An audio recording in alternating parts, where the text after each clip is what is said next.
Vamos lá, pessoal. Boa noite, então. A nossa palestra de hoje é uma palestra do Livro dos Espíritos, capítulo 11, da parte terceira, né? A parte terceira é aquela que fala das leis morais. O capítulo 11 traz a última dessas leis morais, na minha opinião, de algumas pessoas que eu vi aí em palestra, né? Quando eu estava estudando para fazer essa palestra, é a lei mais importante. É a lei que concentra todas aquelas características morais e que é como se fosse um pegadão do que a gente precisa, de como a gente precisa viver. É a lei da justiça, de amor e caridade. A princípio, já de cara, a gente já sabe, já dá para perceber que o nome da lei ele tem uma característica diferente. Alguém sabe me dizer qual é a característica diferente dessa lei? A lei da justiça, de amor e de caridade? Essa lei é a única lei que tem um nome composto assim, né? Normalmente a gente tem lei de sociedade, lei divina, lei de adoração, lei do trabalho, lei do progresso. Essa é a única lei, a última delas, que é a lei da justiça, do amor e da caridade. É um nome composto. A gente costuma, no nosso viver, na nossa vida no dia a dia, eu, pelo menos, sempre costumei entender a justiça como um conceito autônomo.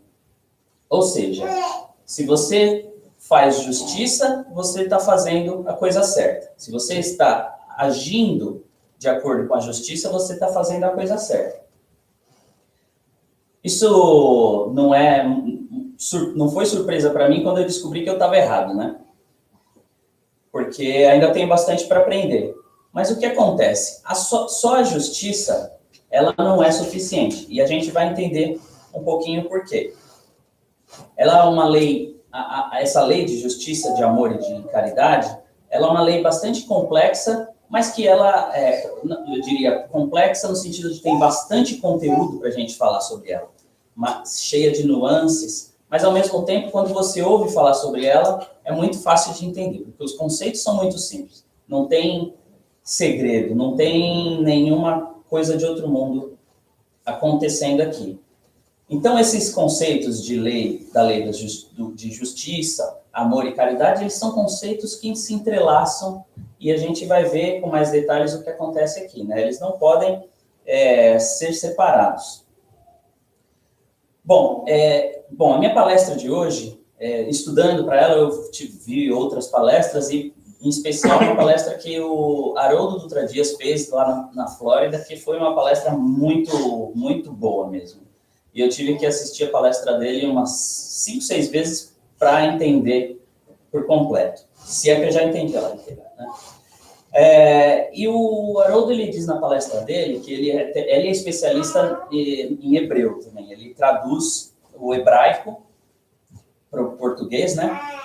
E ele fala que no tempo de Jesus, os hebreus diziam que as emoções, elas não estavam na cabeça e nem no coração. Mas as emoções, elas saíam dessa região do nosso corpo. Da nossa região do ventre. Mas, em especial, aqui embaixo, na parte do ventre mesmo. Segundo os hebreus, as emoções, as paixões, as ideias, pensamento e intuições, seriam coisas muito profundas para saírem da cabeça, que seria muito externa, né? Então, isso é uma coisa interessante, né? Os hebreus pensarem nisso, né? E interessante também eu descobri que, hoje em dia, existem muitas pesquisas, né? E uma das pesquisas que eu acabei me deparando, né, também através do Haroldo, diz que, hoje em dia, o nosso intestino, ele é visto como o segundo cérebro. Isso é muito interessante, né? Eu fiquei muito surpreso quando eu descobri isso. Tem até algumas coisas que eu posso dizer sobre isso, que eu descobri, né? Ele tem o intestino, ele tem um sistema nervoso independente. chamado sistema nervoso entérico. O intestino, ele tem mais neurônios do que a espinha dorsal nossa. Isso é bastante interessante. E é o único órgão que tem autonomia para tomar decisões, né? Então já tem desculpa. Ele tem meio bilhão de neurônios e mais de 30 neurotransmissores. Então é uma coisa interessante, né? Pensar que tem um órgão nosso que está tomando decisão autônoma, né? Ao mesmo tempo que é interessante, me parece até engraçado, né? Fico imaginando o intestino lá. Você vem, você fora. Você vem, você fora. Milho, não. Não encosta. Milho não pode. Bom, brincadeira à parte, falando nisso, essa lei da justiça, do amor e da caridade, o amor é o que está no centro. Então, segundo essa informação que os hebreus consideram que essa parte nossa é a parte da tomada de decisão, que é a parte de onde vêm as intuições, o pensamento, as ideias, a gente pode concluir que o amor está saindo daqui de dentro. E tem o outro conceito que a gente conhece também, que foi falado por Jesus, né? Que a sua mão esquerda não sabe o que dá à direita, né? Então, as nossas mãos seriam a manifestação do nosso amor. A mão esquerda sendo a mão que toma, que faz os julgamentos, que faz os cálculos, que analisa. E a mão direita, aquela que doa, que faz pelos outros. Dessa forma, a gente teria a mão esquerda sendo justiça, o centro seria o amor e a mão direita a caridade. Então, a gente pode falar muito de amor, a gente pode saber o que é o amor humano, que é o que a gente conhece de amor. Mas a gente está longe de conhecer o que é o amor, né, de Deus. O universo ele é regido pelo amor. A gente está mergulhado no amor, que é o fluido cósmico universal de Jesus, de Deus. E dessa forma, a gente disse também o Haroldo que se a gente com a mão direita, se a gente doa demais e a gente não recebe, a gente não sabe receber, a gente está em desequilíbrio. Se a gente recebe demais e a gente não sabe doar, a gente está em desequilíbrio também. Isso me leva para a primeira pergunta desse capítulo, que é a pergunta 873, que já começa interessante pela pergunta de Kardec, né? Kardec pergunta, o sentimento da justiça está na natureza ou é o resultado de ideias adquiridas? Ou seja, né, seria a primeira parte interessante é o sentimento de justiça. Por que o sentimento de justiça? Porque a ideia de justiça que a gente tem pode ser incompleta. E eu vou detalhar mais isso um pouquinho mais para frente. E a resposta é muito interessante. Está de tal modo na natureza que vos revoltais à simples ideia de injustiça. Deus pôs no coração do homem a justiça. Daí vem que, frequentemente, em homens simples e incultos, se vos deparam noções mais exatas de justiça do que alguns que possuem grande cabedal de saber. Ou seja, a noção de justiça divina, ela está totalmente, não diria totalmente, mas ela é muito maior do que a noção de justiça que a gente conhece hoje, que a gente adquire ou pode adquirir fazendo uma faculdade de direito, por assim dizer. E outra coisa bastante interessante que eu acabei descobrindo é que existem também pesquisas hoje pesquisadores que estudaram crianças da idade da Elisa ali, com meses até 1 ano de idade, para entender se essas crianças já têm noção de justiça. E eles conseguiram, as pesquisas estão mostrando, né, sugerindo que essas crianças já têm uma noção, é claro, básica de justiça, porque elas conseguem entender quando alguma coisa não é dividida igualmente. Então, elas ficam surpresas quando elas se deparam com uma sensação de injustiça. Então, o que isso quer dizer? Juntando essa informação das pesquisas com a primeira pergunta aqui, a gente já vem com uma noção de justiça dentro de nós. A gente recebe isso de Deus, do nosso Criador. E como os espíritos também respondem aqui nessa pergunta, eles dizem, é fora de dúvida que o progresso moral desenvolve esse sentimento, mas não o dá. Ou seja, a gente pode aprimorar e a gente deve, né, aprimorar esse sentimento de justiça durante a nossa vida, mas não é aqui que a gente ganha, que a gente recebe essa noção de justiça. E aí o Kardec pergunta, bom, se essa é uma noção que vem da natureza, como se explica que alguns homens têm uma noção que é discordante da noção de justiça de outro, né? Como eles podem ver a justiça de modos tão diferentes? E aí vem o seguinte, né? A gente, como eu disse, a gente está em desenvolvimento. A gente tem essa semente que a gente recebeu, que a gente precisa regar no nosso dia a dia para que se transforme e frutifique numa árvore bonita.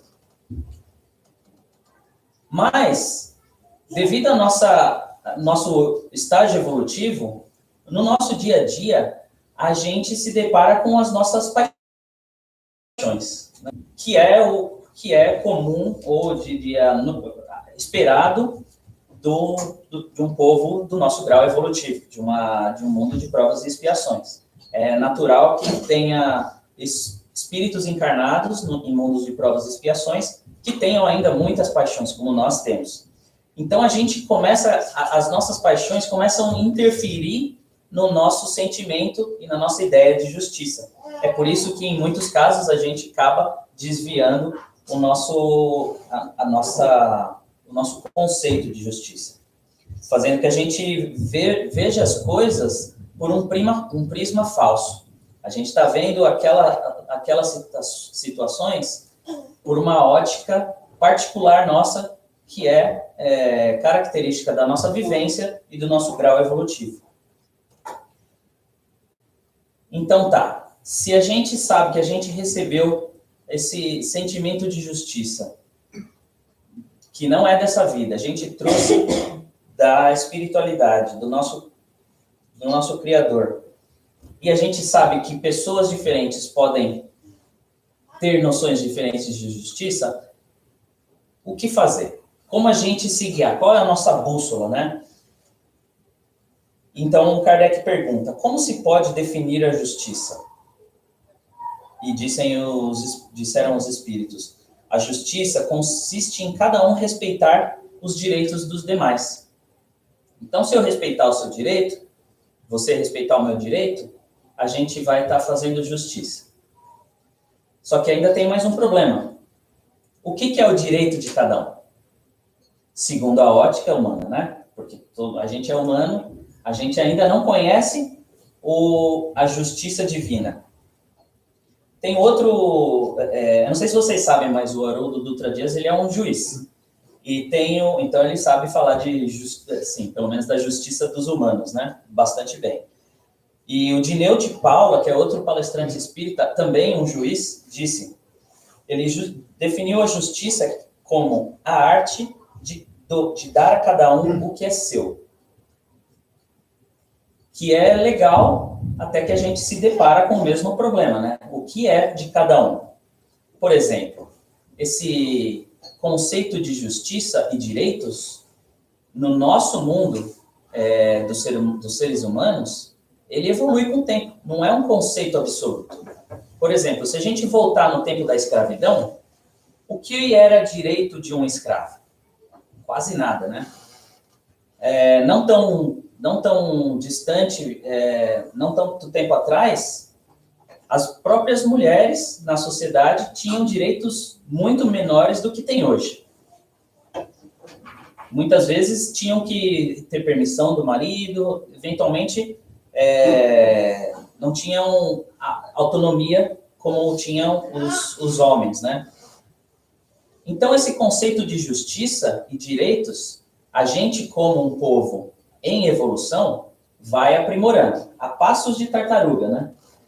Mas a gente vai aprimorando. Então, a gente acabou com a escravidão, pelo menos aquela oficial, né? A gente já falou sobre isso. Hoje em dia, as mulheres estão, diria, quase em pé de igualdade em termos de justiça com os homens, né? É claro que existem alguns problemas ainda, mas a gente está evoluindo. E aí o Kardec perguntou, tá bom, e o que é que determina esses direitos? Isso há 160 anos atrás, ele perguntou, né? E a resposta veio, são duas coisas, a lei humana e a lei natural. A nossa lei humana, como eu disse, ela é relativa ao tempo. E é a nossa limitação do entendimento da lei natural, que é absoluta. Então, a gente, ao longo do tempo, tentando se aproximar cada vez mais da lei absoluta, tenta aprimorar a lei natural, a lei humana. Só que mesmo o nosso direito atualmente só regula algumas questões das interações humanas, né? São coisas que foram definidas no direito penal ou direito civil como infrações, né? Então a gente define o que são as infrações, mas aquilo não é o portfólio completo do que a gente faz no nosso dia a dia. Existem ainda uma imensidade de atos que são unicamente da esfera do tribunal da nossa consciência. Então, a gente tem que ter autonomia para fazer esse julgamento, né? Porque a maioria do que a gente faz, né, está sendo julgado pela nossa consciência. A gente não está precisando de um juiz para ajudar a gente a entender o que a gente pode ou não pode fazer para a maioria das coisas, né? Na pergunta 636, um pouquinho para trás no Livro dos Espíritos, o Kardec pergunta, são absolutos para o homem o conceito do bem e do mal? E a resposta é, sim, o bem vai ser sempre bem e o mal vai ser sempre mal.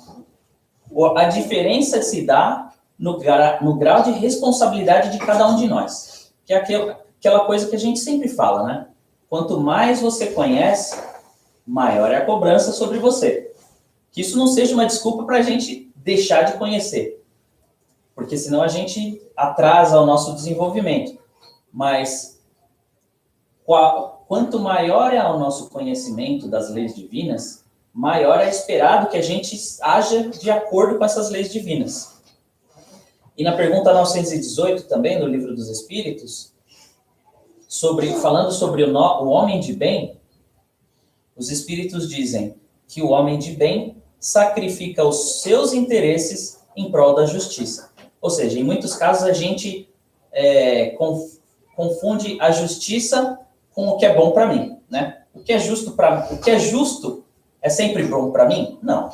Às vezes o que é justo é aquilo que não é o melhor para mim. Mas o homem de bem, se a gente agir de acordo com as características do homem de bem, a gente vai ter a noção de que, às vezes, a gente alguma coisa não é o melhor para a gente, mas aquilo é o justo, né? Bom, daí o Kardec insiste, né? Qual é a base da justiça segundo a lei natural, né? Como a gente entende a justiça segundo a lei natural? E aí vem a resposta que é aquela lei simples, que revela aquele absoluto poder de síntese que tinha Jesus, né? Incomparável. Ele disse, queira cada um para os outros aquilo que ele quereria para si mesmo. É uma lei simples, cabe numa frase. Se você seguir isso, dificilmente você vai estar agindo em desacordo com a lei da justiça, amor e caridade. Impressionante como, em uma frase, Jesus conseguiu sintetizar um conceito tão importante e que muitas pessoas debatem tanto, né, no mundo. Ou seja, ele criou aquele guia mais seguro para a nossa própria consciência. Então, ele deu a chave para a gente, né?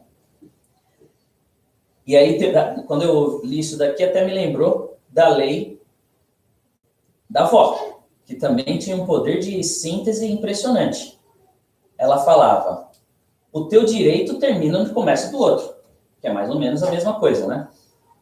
Então, mais uma vez, né, quando a gente... Eu sempre tenho essas coisas, né? Eu vejo alguma coisa e falo, né?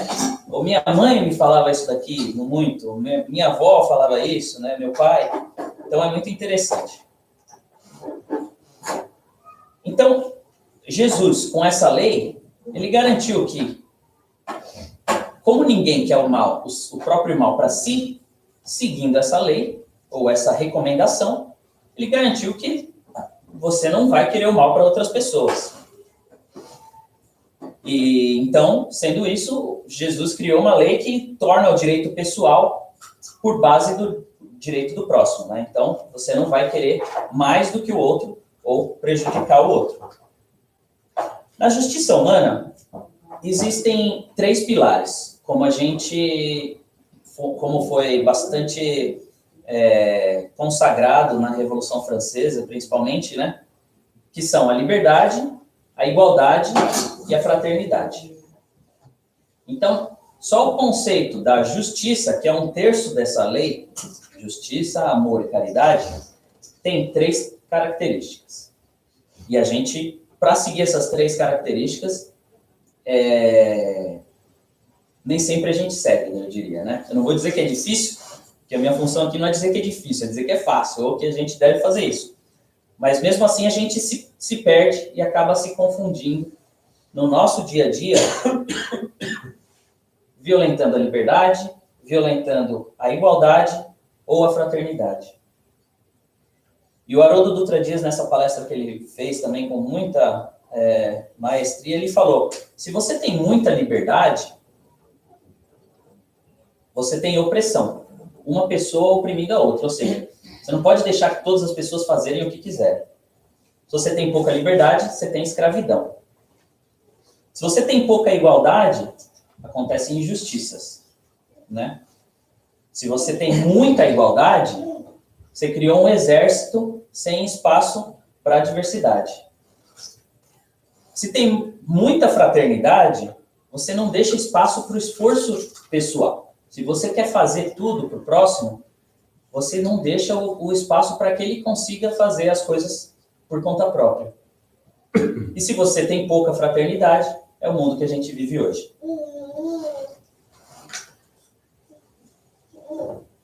Então, a gente precisa se policiar para, dentro do conceito de justiça, garantir que a gente não esteja cometendo nenhuma violação de liberdade, igualdade ou fraternidade. Tanto que, mas tem um negócio, isso é, como eu disse, esse é 1/3 da lei de justiça, amor e caridade. Aí você fala, pô, eu já estou tô promovendo a igualdade, a liberdade e a fraternidade. Caramba, tá difícil isso, né? Não é fácil mesmo. É por isso que a gente está nesse grau evolutivo. Porque, sendo só justo, conforme as leis da Terra, a lei humana, a gente não está sendo justo ainda conforme a lei divina. Então tá, né? Aí o Kardec pergunta, qual seria o caráter do homem que praticasse a justiça em toda a sua pureza? Então, ele quer entender dos espíritos, né? Aí os espíritos respondem, a característica é do verdadeiro justo. O verdadeiro justo. A exemplo de Jesus, porquanto praticaria também o amor ao próximo, lei de amor, Justiça, amor e caridade. E a caridade, sem os quais não há verdadeira justiça. Ou seja, na justiça divina, não adianta você ser justo sem ter amor e caridade. E como disse o Haroldo nessa palestra, a justiça, que é a mão esquerda, se aperfeiçoa no amor, e o amor se expressa na caridade. A mão direita é aquela que doa. Então a justiça se aperfeiçoa no amor, e o amor se expressa na caridade. A justiça sem amor, ela se torna vingança, né? Você não quer... Quando alguém faz alguma coisa errada, de acordo com as leis humanas, essa pessoa, né, de acordo dependendo do crime que ela comete, ela vai para a cadeia. A cadeia é a solução para aquele crime daquela pessoa? Eu não sou especialista em direito e não estou querendo entrar nessa discussão, mas a cadeia não necessariamente está ajudando aquela pessoa a ser uma pessoa melhor para que ela pare de cometer crimes. A nossa lei humana, ela ainda é muito limitada nos quesitos de amor e caridade. Ela pode promover a igualdade, a liberdade e a fraternidade, mas está muito aquém nos quesitos de amor e caridade. E o amor sem a justiça se torna favoritismo, né? Se você não está sempre, né, favorecendo alguém. Por exemplo, pela lei humana, é esperado que nós tenhamos cuidado com os nossos parentes mais velhos, sejam nossos pais, nossos avós, que a gente ajude eles a envelhecer, que a gente tenha cuidado com eles, que a gente possa auxiliá-los no que eles precisam. Essa é a lei humana. A lei natural diz o seguinte: faça isso e faça com amor. Faça com que a pessoa se sinta amada, que ela possa ver que você está fazendo isso de bom grado, que você não está fazendo isso por obrigação. E aí tem uma parte interessante, né, que é da Epístola de Coríntios, capítulo 13, né, que é aquele famoso trecho que o Renato Russo colocou na música dele, né, que é: se não houver amor, eu não sou ninguém. E no final dessa epístola, ele fala: quando eu era menino, falava como menino, sentia como menino, discorria como menino, mas logo cheguei a ser homem e acabei com as coisas de menino. Porque agora vemos por um espelho em enigma, mas então veremos face a face. Agora conheço em parte, mas então conhecerei como também sou conhecido.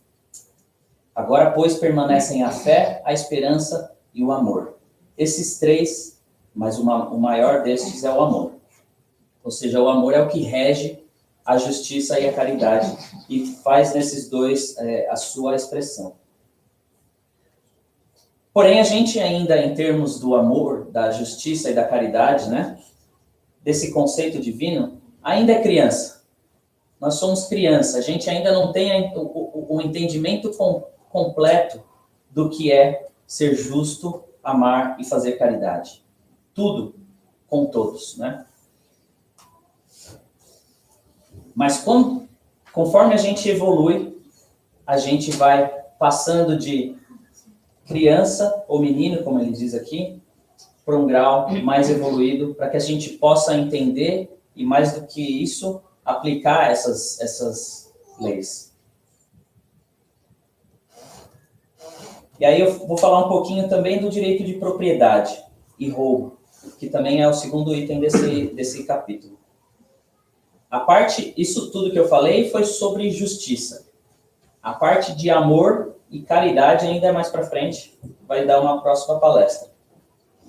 Então, na pergunta 880, o Kardec pergunta: qual o primeiro de todos os direitos naturais do homem? E a resposta é o direito de viver. E aí que vem uma coisa interessante. Por isso é que ninguém tem o direito de atentar contra a vida de seu semelhante. Diferente do que a gente, em muitos casos, pensa, né? No nosso dia a dia. Porque o direito de viver é o primeiro direito e o direito fundamental nosso. E o direito, e ele vem com o direito de propriedade, né? E esse direito dá o direito ao homem de acumular bens que lhe permitam repousar quando não mais possa trabalhar? Sim. Ou ser uma pessoa bondosa, ser um homem de bem, evoluir, não quer dizer, como como a gente já falou também na lei de sociedade, não quer dizer que você tem que viver isolado e viver enfiado nos livros, só na teoria, sem viver o nosso mundo material. A gente está nesse mundo material porque a gente precisa das experiências desse mundo material e é por isso que a gente veio.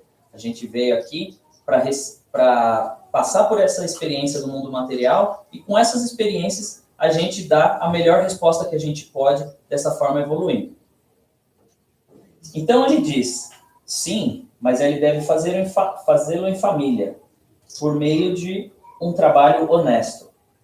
Ou seja, ele está separando aí a questão da ganância, né? E não como um egoísta, ele diz. É natural o desejo de possuir, disse Kardec. E a resposta foi sim. Não será, entretanto, legítimo o desejo de possuir, sim, né? Contanto que não seja somente para sua satisfação, né? E que não seja egoísta. E o Kardec pergunta, não será, entretanto, legítimo o desejo de possuir, mesmo que, o que ele quer dizer é o seguinte, que, mesmo que eu queira ter mais, contanto que isso não cause problemas para outras pessoas, né?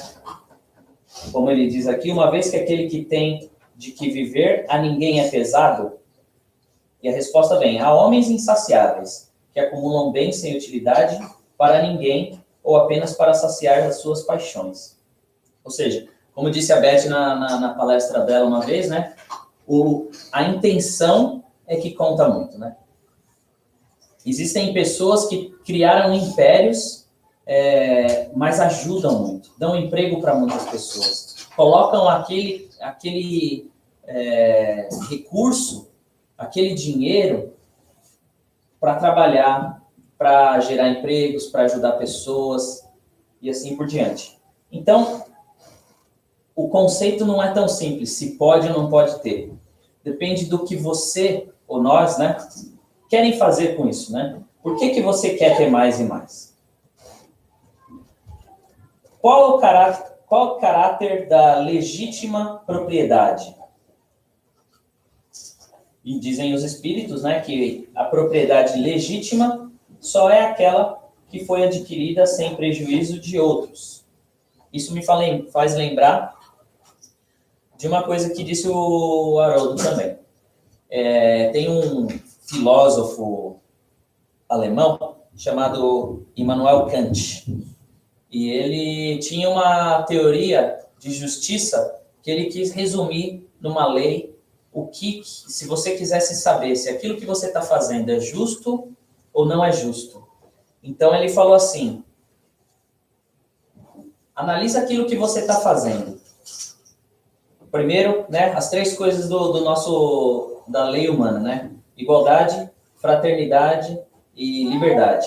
Está de acordo com isso? Então, o próximo passo se aquilo que você está fazendo pode ser universalizado, ou seja, se todas as pessoas do planeta Terra fizerem o que você está fazendo, isso é bom ou ruim? Se você chegar à conclusão que isso é ruim, quer dizer que o que você está fazendo não é justo. Vamos dar um exemplo. Um desperdício de energia. Você está desperdiçando energia. Aí você fala, pô, mas eu trabalhei, é meu dinheiro, eu estou pagando para energia, eu tenho direito. Pô, mas se todas as pessoas do planeta Terra desperdiçarem energia do jeito que você desperdiça, isso é bom ou ruim? Você acha que isso é justo? Não é justo. Então, a questão não é só você ter condições financeiras ou ter o direito de acordo com a lei humana. Então, uma dica que numa lei simples e que pode ajudar bastante a fazer o nosso juízo íntimo. Bom, e a última pergunta que Kardec faz para a espiritualidade a respeito da propriedade é: será ilimitado o direito de propriedade? Bom, respondem os espíritos da seguinte forma: é fora de dúvida que tudo o que legitimamente se adquire constitui uma propriedade. Mas, como havemos dito, a legislação dos homens, porque imperfeita, consagra muitos direitos convencionais que a lei de justiça reprova, a lei divina. Essa razão, porque eles reformam as suas leis à medida que o progresso se efetua, e que melhor compreendem a justiça, o que melhor compreendem a justiça. O que num século parece perfeito, por exemplo, a escravidão, acho que nunca pareceu perfeita a escravidão, né? Afigura-se bárbaro no século seguinte. Ou seja, a justiça nossa está caminhando e evoluindo junto com a evolução humana, né? Talvez, né, e agora é uma conclusão minha, né? Eu não ouvi isso em lugar nenhum, mas só me veio na cabeça, talvez o senso de justiça da lei humana seja o termômetro da evolução de um povo, né? Então, um povo que tem leis que promovem mais amor e caridade podem revelar uma evolução maior daquele povo. E é isso. Bom, tá bem mais ou menos no horário. Tem alguns minutinhos, eu não sei se alguém quer comentar alguma coisa, fazer uma pergunta. Você que está aí na internet, pode escrever sua perguntinha também. Fala aí. O sogrão tá na internet. O sogrão tá lá? Pergunta aí. Dá um tchauzinho depois. Eu tenho um ponto. Vai, manda. Você falou do equilíbrio, né? Se você dá e não sabe receber, você está dizendo.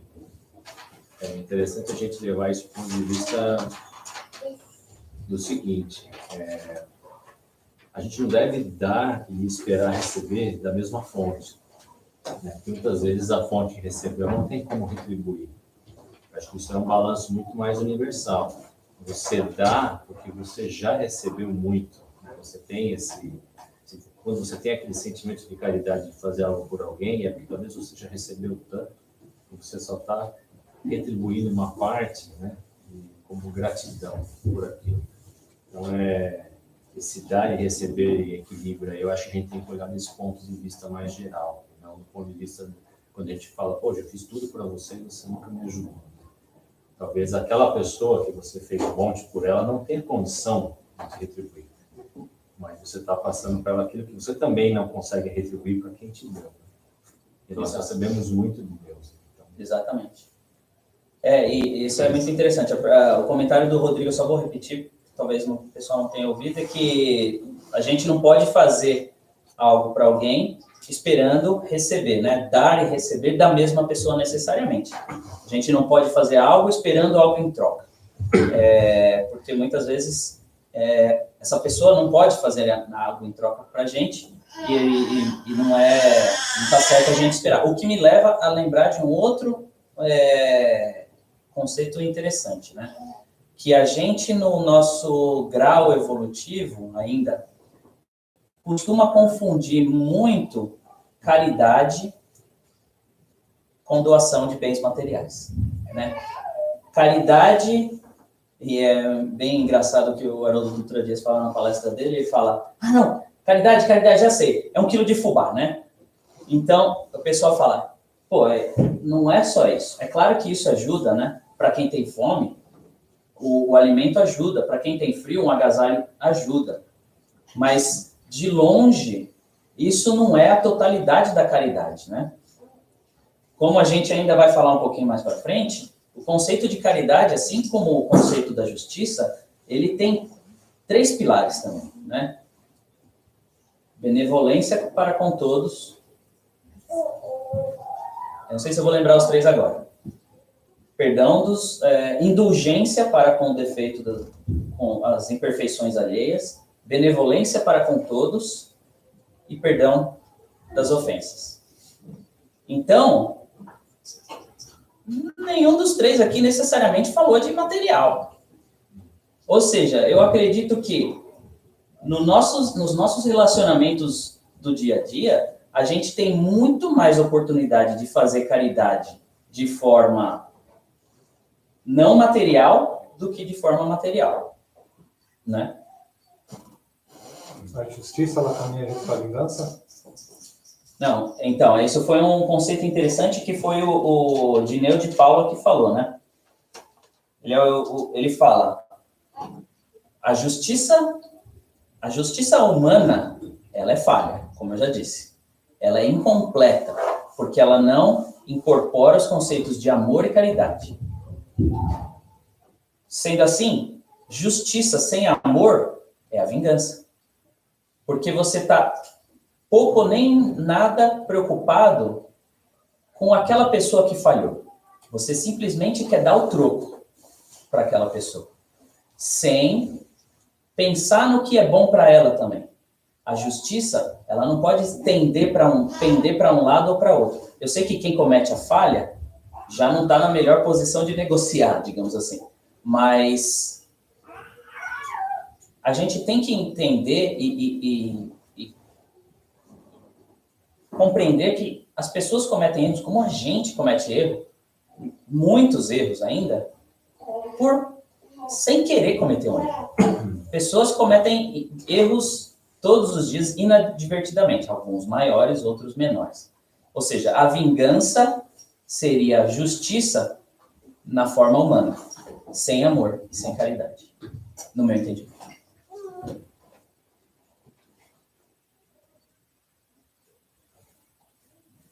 Mais alguma pergunta, pessoal? Comentários? Eu não sei se eu repeti a pergunta. Não, dá para ouvir. Dá para ouvir? Ok?